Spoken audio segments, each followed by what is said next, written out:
Hi, and what's your name? Sandra Brown. Sandra Brown. Okay, well tell me a little bit about Sandra Brown. Well, I just completed 20 years service in the United States Air Force. I've had great opportunities both personally and professionally over the last 20 years. Everything from learning to scuba dive in the Seychelles, snorkeling with whale sharks, getting to cover stories both nationally and internationally because I am a military journalist. I was privileged to cover stories with American troops helping to support the Kurds in northern Iraq.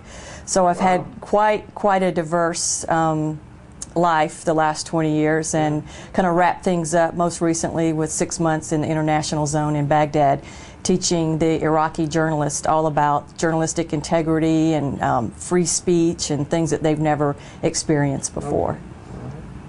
So now you're ready for a new life. I'm ready for a new life, Chris. Okay. I'm looking to close volume 1 of my life story and start volume 2. Okay. I haven't been in the area where I grew up in 20 years, so I'm heading back to the southeast. Okay, good. Well, that's great. Talk to me a little bit about how you work with people, Sandra. How do you manage people, motivate people? Chris, I think that in order for you to be a good manager, first you have to manage yourself. If you can't manage yourself, you can't manage other people. So I try to have a really strong work ethic myself, that show up on time, do what you're supposed to do, be an example for others. And then as far as managing people themselves, I kind of think of myself like, well, not like Abraham Lincoln, but what Abraham Lincoln subscribed to was management by walking around. Get out and meet the people, get to know them, let them get to know you. I think by getting to know them other than their 9 to 5, you may find there's a lot of things that you have in common with, things that you can learn about them that you didn't know. And when they get to learn to know you better as well, then it just makes a better working relationship. Okay.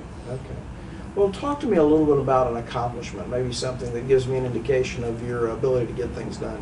Well, when I finished my last assignment was here in Las Vegas at Nellis Air Force Base, and I came here kind of an interim to fill in between the two management positions because I was only going to be here for a short period of time. Okay. So when I arrived, I just wanted to kind of sit back and look and see how things were working, and just keep things ready and easily moving, and then just make my way out the door. Well, after being here for a few weeks, I discovered there were some things that I could genuinely help with. And one of those was training and some technical advances that were really not that expensive that could really help out a lot.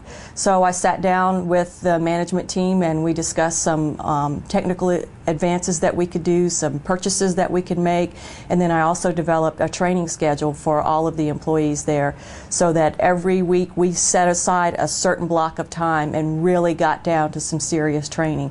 And it was a great benefit. I could see the team really moving forward cohesively, working together better, and really being proud of our product. Okay. Well, I guess bottom line, you say you're relocating back to the southeast. There are a lot of great employers in that area, and if they're looking at this, why would you encourage them maybe to hire you as opposed to another candidate? Well, one of the things is that I've grown up in the last few years with the Air Force core values of integrity first, service before self, and excellence in all you do. And Chris, honestly, those were kind of core values that the Air Force instilled a few years ago, but they were things that are really intrinsic to me growing up. My parents instilled those values to me. So I do carry those very highly and respect those. But additionally, my own characteristics of creativity, decisiveness, and flexibility. As far as flexibility goes, if there are last-minute changes on a product or project, or something that needs to have attention, I don't get all wrapped around the axle about it. It's no big deal. Also, my decisiveness, I'm not afraid to make the tough decisions and the easy decisions as well.